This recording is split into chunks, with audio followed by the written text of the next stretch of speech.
So I'm Jeremy Corbell, and I've read your article the best I could, being translated from Hebrew. Yeah, I hope they're going to have a better translation, like a professional translation, maybe later this week. So if there is one, I'm gonna mail it to you. Okay? That's great. Yeah. So I basically have 10 questions for you. Sure. I just want to start off just by if you can tell me your name and your occupation. Okay, my name is Ranan. Ranan is my first name. Shaked is the last name. Ranan Shaked. I'm a writer for Yediot Achronot Daily. The Yediot Achronot is the biggest daily in Israel, and I mostly do magazine articles and features for the weekend magazine, and some other stuff as well. But that's my main thing.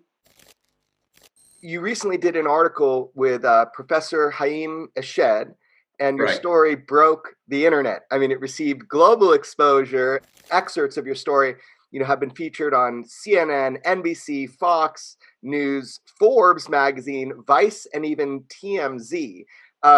Were you surprised by the global reaction to your recent article? Yes, very much so. Usually articles that are published here don't get that much coverage from world media, unless they have to do with security issues or that sort of stuff. But yeah, usually you would get coverage from Israeli press and so forth, but you won't get that much world coverage. So yeah, that was quite a surprise. Yeah. And actually, I didn't think it was going to get all that because although it was kind of interesting and thought provoking, speaking to Professor Eshed, I don't know if what he was saying was such a mind blowing thing. I mean you've heard about some of the phenomena before if you read some articles and were into ufology in any sort of way. So he's just I guess a leading figure and a major figure here and possibly worldwide. So when it comes from him, possibly it has some more impact. Yeah, so that's what I wanted to talk with you about. I mean, your article was kind of chopped up and they took little quotes and made them the lead, but I was Right. able to read the full story, which has a lot more context. So how you're showing that it wasn't as impressive to you, this stuff has been covered. It shows the appetite of the global public about the UFO phenomenon at this time. But what you said is really critical. It's who is saying it. So can you tell me from an Israeli perspective or global perspective about Professor Eshed, who he is, what he's done in his life, separate from all of this? Basically, he's one of the leading figures in Israeli aviation. He has been for years. He's 81 years old now, and he's not even retired. I mean, he still works for some establishments, I think. But what he's best known for is his work in kind of inventing and putting together the first Israeli satellite back in the 80s, which was a big deal because Israel was at the time, and it still is, but it's not a major player in any of these fields. And we were actually the seventh country, I think, globally to launch a satellite. So that was a big thing back in the 80s. And then he was also he was for like 29 years, I think, the head of the Israeli space agency, and he actually started it and he led it for almost 3 decades. So yeah, he's a major figure. And he won a couple of prizes, like prizes for stuff that he did here that that weren't even published. I mean, it's still being censored.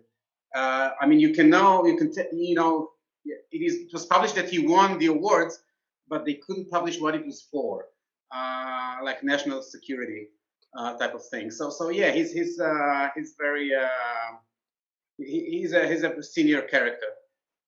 Yeah, so I've got 5 bullet points of his career that are public, and he's a retired brigadier general in the Israeli forces, former director of the space programs, as you mentioned, for the Israeli Ministry of Defense for 30 years.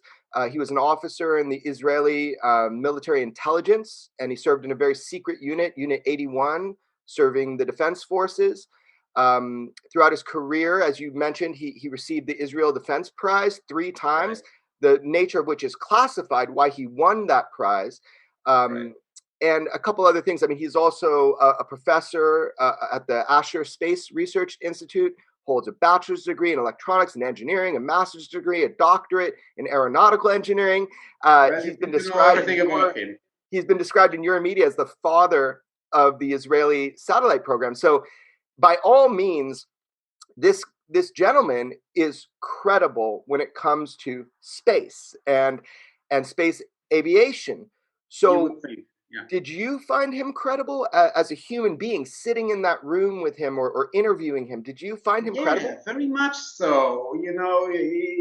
As I was mentioning, he's not very young, but he's very, he's totally there. He's very well educated about everything he speaks about. I mean, as far as I can tell. And he's very energetic. Sometimes he would want to, he would jump from one point to another just because he wanted to say so much about so many things. But other than that, he's very much, he was there. He was an excellent interviewee. Did you know what he was going to talk about? Did you know he was going to talk about UFOs and aliens before you went in to interview this exceptional individual? I kind of did. The reason we met was his book. He published a book about his basically an autobiography, and most of the book, like 2/3 of the book, aren't about ufology. It's about his life and his career and everything that you have described and some other stuff. But the last part of his book, like maybe quarter of the book, is about ufology and findings from the last decade or so. And obviously we were very much interested in that. And I thought he was gonna, I didn't know how willing he would be to discuss that at length. And I was surprised to find out that he was very much interested. Actually, before I even brought the subject up, I thought we would, first we'll talk about his career and then various endeavors. But no, almost as soon as we started talking, he brought that up and he said, and he wanted to talk about it. That's what he was most excited about. So yeah, so we devoted a large part of the conversation to that. Yeah, there's a new wave of military acknowledgement about the UFO presence and the UFO mystery. The world has been told UFOs are real. We have them on video. The famous video footage by Commander Underwood of the Tic Tac UFO off the west coast of California. Commander David Fravor is another story I reported on. He's the fighter pilot that chased a UFO. So our United States government, kind of slow to the game, has started admitting and providing evidence and proof and saying we have active programs to study this. But some people are claiming your article was a sort of exaggeration, it was a sort of publicity stunt for Professor Eshed's book. He did do the interview to promote his book. Otherwise, I don't know if he would have done an interview at this time. But that's very common. I mean, usually a person of this stature would give an interview, would grant an interview for a reason. And I don't think he was up to any publicity stunt. Actually, he's not that type of person. He's a science person and he's a serious man. I don't think he's very knowledgeable about media and publicity stunts and all that stuff. he was just doing what his PR person told him he needs to do, and that was to grant an interview. That's all. But we should always consider that the interest in that subject always rises at various times of growing distrust in the establishment and governments and media, and we've seen that back in the 90s, and when the internet was growing, and we see it now, and we know why, right now with all the fake news and social media stuff, that people are gradually growing impatient, and they don't trust anymore the regular media and the governments and the establishment, and so ufology comes back to the foreground, and it's being discussed more heavily. I remember the wave that we had when the X-Files was broadcast back in the 90s. So I would suggest discussing it, of course, and urging our governments to give us whatever information they might have, but keeping some sense of skepticism, a sense of skepticism, because we still don't. I don't know about you, but as far as I'm concerned, I never came across any physical evidence of such. Yeah, I mean, the seeker is the finder. People need to dedicate, a lot of time to getting to the bottom of this complex, woven mystery of what are UFOs? Are they machines visiting here? Where are they from? What are their intent? I guess my question for you as a journalist is, well, one, you've just urged that other countries do tell us the information they have. And I agree with you. I think that this information is a right. We have a right to know if we're alone in the universe. If we have evidence to the contrary that we're alone, we should know it as a global culture. But as a journalist, you have to have a good bullshit meter. You have to be able to read people. Right. When you interviewed Professor Eshed, can you tell me, did he seem to truly believe the things he's quoted as saying? Yeah, very much so. He is totally into it, and one good thing about him is that everything is kind of documented. He has documents for everything that he claims is true, and he also again and again to show me various articles and documents and videos and what have you. And he has this really big library of his research from the last decade or so.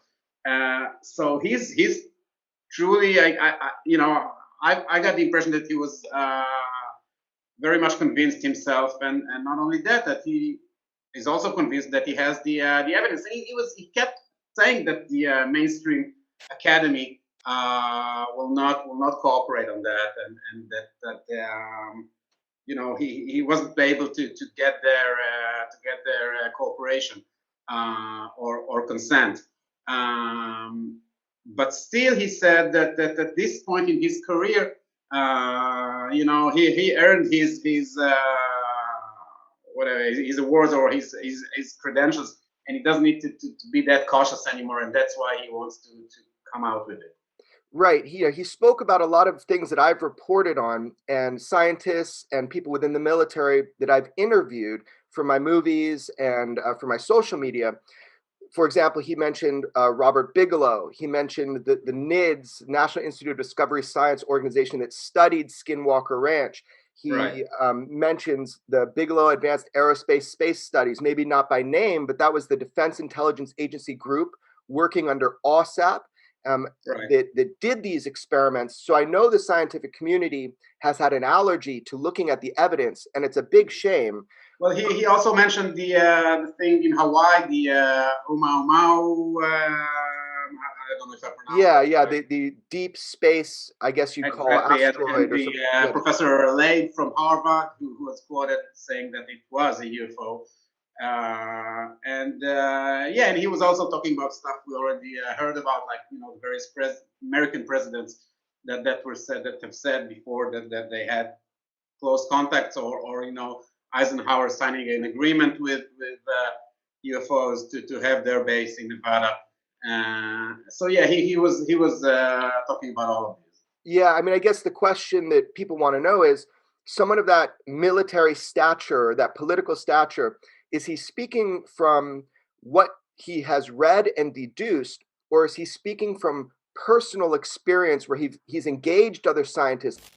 My impression was that yeah, he was very, as I've said, well educated about the existing media and other publications, but he also said a couple of times that he was speaking to his colleagues either at various academic institutes and at NASA, and that they were saying that he heard stuff from them that he is not he cannot quote directly or repeat or publicize yet, but yeah, he also learned stuff from his connections with people who investigate the subject and not only the media. Regarding UFOs, he has direct information that he can't disclose.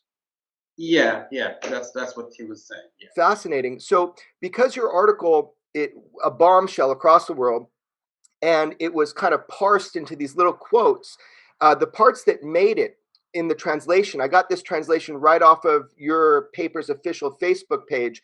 There's 7 quotes, and I just want to read them for whoever watches this. And I want to know from you: is this lost in translation? So let me just read you the 7, and then see what you say. Go ahead. Okay. The UFOs asked not to advertise that they are here. Humanity is not ready yet. Trump was on the verge of finding out, but the aliens in the Galactic Federation say, wait, let the spirits calm down.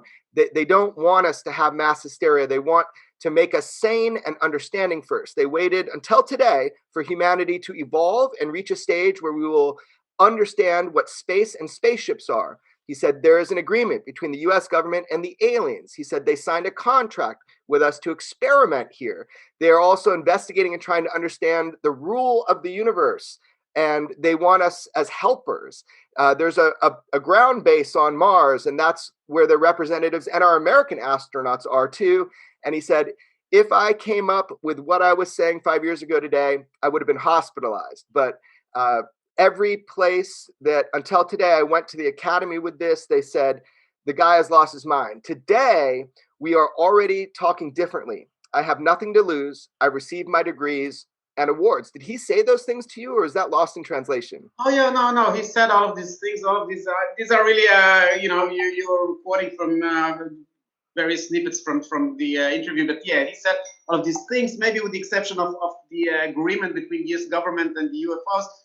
He was referring to the Eisenhower thing, and he quoted his granddaughter Jackie, I think. Okay, understood. Eisenhower's daughter, who said her grandfather told her that there was such an agreement. I don't think that would be my only.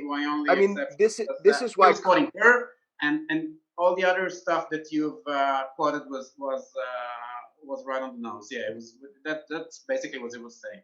Yeah, this is why the context of your full article, which was eloquently written, is so important, because he's not claiming this himself as an official. He is saying this is one part of the story or mythology or story itself of ufology. He's telling you somebody else said this, and that's so important that people understand that distinction. The other thing he said that really made me stand back a little bit was, where did he come up with the term Galactic Federation? Was that a generalized term, or was that a specific thing he was quoting? That's you know what I would have to kind of blame myself for not further investigating with him the subject of the Galactic Confederation or Federation. I didn't get into that because there was so much to talk about, and I cannot really tell you what he was referring to, only that he mentioned that they had 9 members. All are better evolved than we are at this point, and that they were examining us, and and that they have specifically asked before not to be exposed yet here on Earth. But that's all I got on this subject. Maybe we should have gone further into it, but we did not. So Professor Eshed is a sane man. Well, you know what? I'm just a journalist. You know, I'm not a professional on that. But if you talk to him, you get the one-on-one with him. He appears to be very much sane, and you know, he's a fascinating person to talk to, Yes. and he's not at all out of touch in any way that I was able to note. Really, I mean, he's very much here and now, and he's there in the room, and he's as far as I can tell, he's very sane. Yeah. So he's telling us from information he might personally know from agencies like NASA, but also what he's deduced over time that UFOs are real and we're being visited by other intelligent beings. That was the crux of what he said, despite the details, whatever they may be. What I think we can take from that is that obviously we are not alone. It doesn't make any sense that we are alone. Again, there are like 300 million stars, so many of various galactics that they have the right conditions for life forms to evolve. And I think we can pretty much, I would say, take that for granted, that we are not alone in the universe. And, you know, if we're not alone, it's just a matter of time before we do get to contact. If not already. Our colleagues. I don't know if they're colleagues. I don't know what they are. Other people from other places, right? Other species and and other life forms, hopefully. Yeah. Well, look, it was a truly fascinating article when I was able to read what I believe is the full version, and I really do hope that it goes beyond the punchline, beyond the just the quotes from your article, that people can read the context, because it does seem that Professor Eshed is a very thoughtful and serious person, and he's saying things that have great impact if any of it is true. And I know we all want to know the truth. My curiosity is weaponized. That's what I like to say, because it's a weapon for me, is being able to speak with someone like you, talk with him. It's one step closer to knowing the truth. So I just want to thank you for an eloquent article, and thank you for speaking with me. And let me know if you find out anything else about this in your journalism. If there's any developments, I will let you know. Thanks, Renan. Same here. Take care.